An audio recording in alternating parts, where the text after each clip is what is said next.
quilting friends. I'm Edyta Sitar from Laundry Basket Quilts. Welcome to Quilting Window. One of my favorite collection recently has been our English garden. I love all the beautiful projects that we have, but I always look for something fun and exciting that I can do with the fabrics. I love using collections because I know that all the fabrics are beautifully color coordinated for me. From darks in blacks and grays to beautiful teals, raspberries to lights. I know I'm going to be set on success when making a project.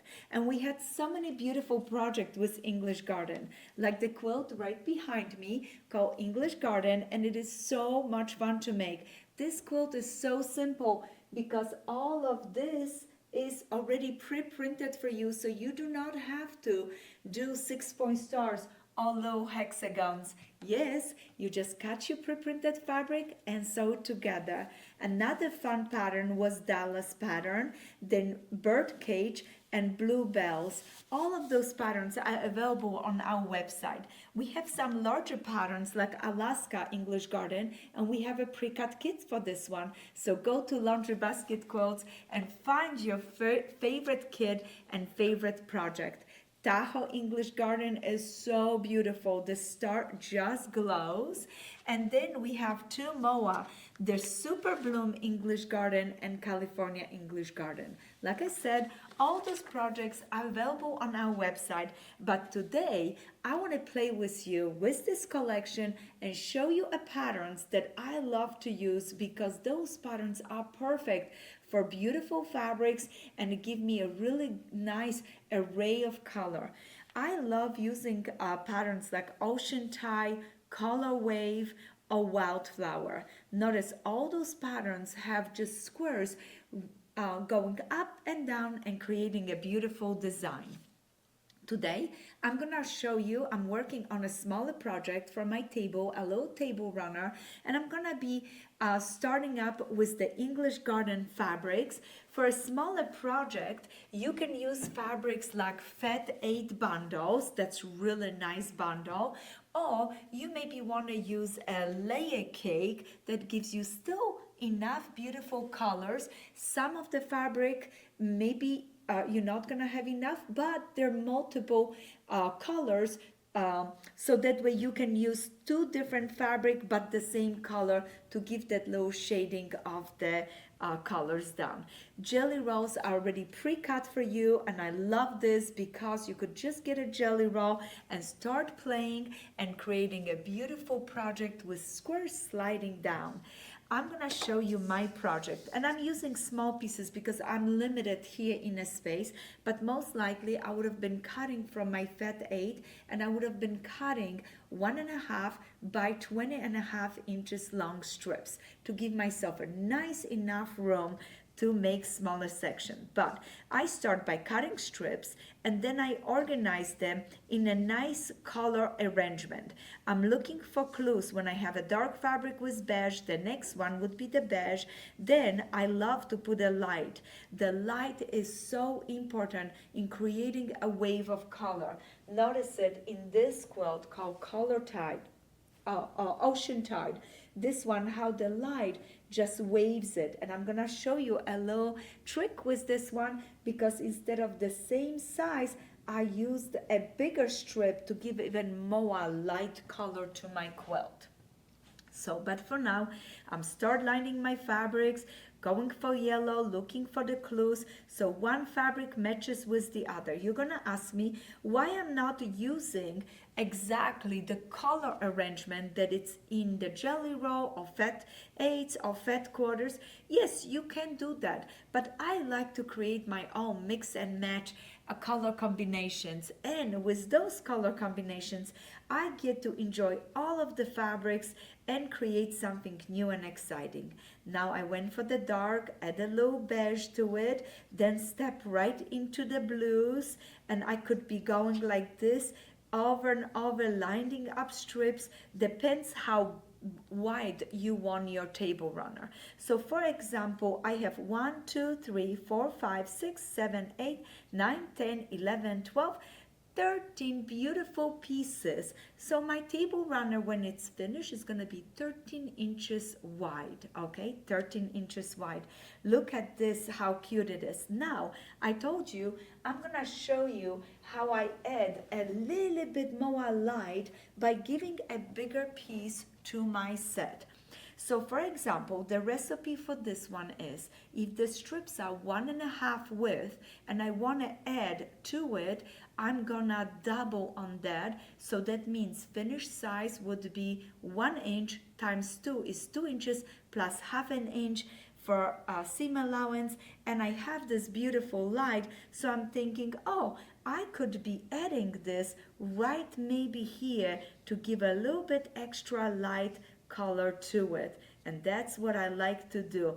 With this extra 2 inches, my little table runner is growing really nice. So from 11 inches went down to 13 inches, and I think that is gonna be wonderful. I'm gonna put my extra fabrics to the side, and all that I'm gonna do is start taking 2 strips, sew them right sides together, just like this, using a nice 1/4 inch foot. You have to remember to have a nice 1/4 inch foot, and using a beautiful thread. I have set my stitches a little bit closer together on the length because later on I'm gonna be cutting through my panels, and I don't want my seams to come apart. So that's something to remember. And for this project, I recommend 2370 beautiful Macrotex needle and maybe a little finger pressing tool, a little wooden tool. This is gonna be so nice. I'm gonna be making quite a few of those panels because I want my table runner to be nice and long. If I'm using a fat 8, I'm gonna make at least 3 exact panels, okay? Because we wanted to, the 3 panels gonna give me a nice size for my little table runner. More about it through the pattern. Yes, we're gonna have a beautiful pattern, and you can go ahead to our website and get that pattern and enjoy it. And look at this. You are gonna get another set of strips and sew them. You're gonna keep going like this till you sew all your pieces together into a beautiful stack. And I started for you guys already, and as I'm sewing my pieces to sets of 2, as you can tell, okay, sets of 2. Now for one panel, I'm going to be just finger pressing my seam allowances in one direction, okay? So I just finger press. This is my bottom unit. This is the other bottom unit right here. And I'm gonna, once I finger press, and you can use your cute little tool, you can go ahead and press it. I'm not yet pressing with the iron. I'm just finger pressing to make sure that they're not in my way. I'm gonna go ahead and sew those 2 together and keep going this way because I want a nice panel, So I have my strips sewn together. Now a little advice, when I'm cutting my strips, I always give myself a little extra in the beginning and an extra in the end. When I'm cutting them, because maybe later on I want to trim it. When I'm sewing my strip from a start, I'm matching beginning and the end, pinning and sewing really nice and accurate, so you have a nice straight panel. And once you do that, you're gonna see things gonna fall in place really nice. So I just finished this. I just need to sew this to this. This is the end of my little strip panel. Oh, I am so excited about it because I really want to see how the color is gonna look as they're sliding down one after the other. Oh, this is so exciting. I'm sewing using a 1/4 inch. Make sure you stay nice and accurate. All right, this is the last one. Now remember, we talked about it. We finger press first our seam, but now once my panel is completed, I can go ahead and press it beautifully all the way. I have my iron right here, so I'm gonna place it and press it. Oh, I need to warm up my iron. In the meantime, as my iron is being warmed up, I want to show you my second panel. Look at this one. The difference between this and my first one, the only difference is that I push my seam allowances down. And what I love to do, I have my beautiful fabric markers. So what I can do is my panel A and panel B. So this would be my panel B right here, and then my panel A is being pressed. The only difference between the panels is which way the seam allowances went, and they have to go the same way on all of the pieces in one panel. Beautiful. Wow, this is gonna be so much fun. So as soon as I finish, this is my panels. Okay, they're exact the same. All that I have to do is place them right sides together, just like this, and stitch. All right, and stitch. Wow, this is exciting. This is gonna be so beautiful. I'm stitching and I'm making a tube, okay? I'm making a tube right here, okay? And I'm gonna do the same thing with my panel B, all right? I'm gonna fold it right sides together and I'm gonna stitch, okay? Now, as soon as I finish stitching, we're gonna take another step in this assembly and we are gonna section our panel to a smaller unit. So I'm gonna keep my panel A with my marker. I have my panel B, and all that I'm gonna do is it's folded in half like this, because remember we stitched it. All that I'm gonna do is I'm gonna start by trimming the edge. So I'm gonna lay my ruler right over, okay, and I'm gonna trim gently the edge, okay, just so I have a nice clean edge. Then I'm gonna rotate, all right, and I'm gonna measure 1.5 inch. Why 1.5? Because that was the size of our strips, only one big strip. But the one big strip is working as like you would have two small strips sewn together. So no worry there, we're gonna follow the small size, 1.5 by 1.5, and we're gonna put them all nicely together. All right, a little leftover, throw it to the side. Now I'm gonna place them all together. I don't want them mixed up, I want them all together, and this is my strip set B, okay? Then I'm gonna go ahead for my strip set A, and I'm gonna do the same thing, and I would have done multiple panels, like I said, at least 3.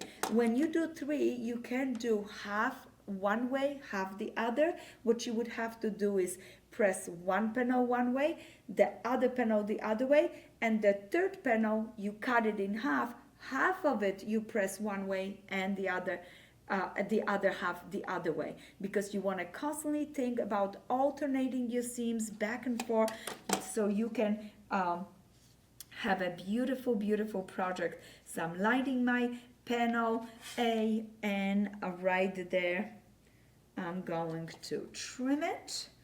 Beautiful. And always make sure you not only look at this, you make sure that the fold is matching with the line. You're gonna rotate. Again, the bottom is matching with the seam. Beautiful. Check that everything is nice and even, because you don't want to cut crooked. And I'm gonna cut 1, 2, and 3. I am so excited for this. This is gonna be wonderful. So now let's the fun begin. All right, that last low seam right there, okay, that low seam also needs to be pushed the same way than all your other seams, okay? And where the I'm gonna push it right down, and that the first one, you don't even have to worry about it. So this is my set A of my strips. All right, Let's do this. Oh, are you guys excited? I am so excited. I'm gonna move this so we can line this up really nice right here for you. I'm gonna move some of my cute little things, my notions, make a lot of nice room. This is gonna be amazing. So let's start with our first strip set, and I'm gonna gently, pulling from both sides very gently, I'm gonna take the thread and open it up. Okay, so this is gonna be my first strip. Then, so I pulled it up from my A. Now I need a B. I'm gonna take one B and I'm gonna go ahead and match it up. So I'm looking at this black right here, and I want my colors to slide down just like this. Okay, so my black is gonna be moving beautifully down. So all that I have to do is just, do you see I didn't pull anything apart? I double check, even that it's a wrong size of fabric, I see things are working really nice. So I'm gonna be moving on this seam and opening this seam right there and laying my piece right here. So this is our first one, then this one, and this seam is right there open. You want to make sure that everything is sliding. When we sew, we're gonna lock all the seams. For now, we just finger press and gently press with the iron. So this is gonna be our next one. So again, I'm going and checking.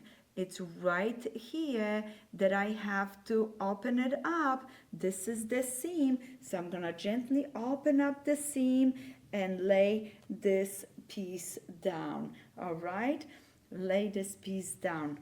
It's easy to get confused and turn these things upside down, so keep paying attention. Another one, laying it down. All the colors are moving beautifully. So we have now one more row right here. Look at one escape from me. No, we can't have that. Pay attention that all your pieces are laying nice. Double check that when you place this right here, okay, that your seam allowance, if your pieces get mixed up, if you didn't use your A and B, just pay attention that your seams are going in the opposite direction than the previous one. So right there, we're gonna need a little opening right here, okay?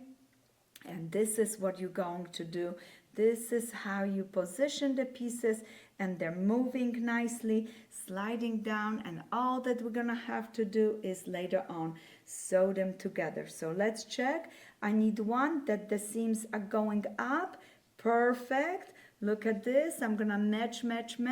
Beautiful. The most important part when you doing this technique is to make sure when you cutting that you cutting correctly. When you are sewing, that your 1/4 inch is the same one, because it's easy to make things bigger and smaller, and then you're gonna be wondering why your squares are not lining up. There's a little bit of pressing that I'm gonna have to do, but it looks pretty good. And this is my last one for these 2 little panels, and I would have been going like this.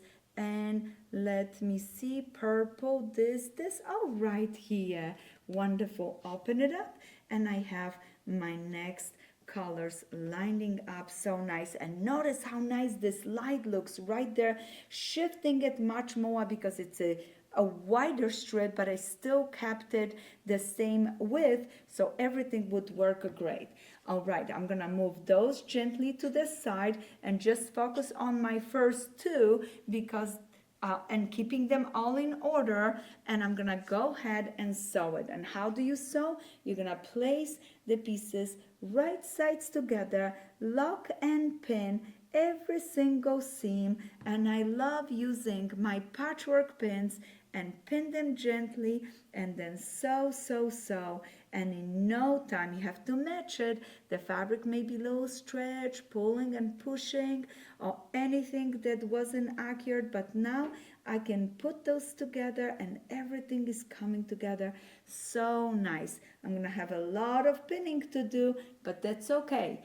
that is gonna result in a beautiful transitions between the pieces and beautiful stitching. So keep going this way. All that you have to do is sew the pieces together, and once you do that, you're going to have a beautiful design that goes up and down, and a gorgeous color waves of ocean tide of beautiful fabric. I hope this little tip and a fun technique will help you with achieving your perfect color wave. Please make sure you go to our website and visit us at Laundry Basket Quilts, where we have beautiful fabrics and especially that English garden. Happy quilting!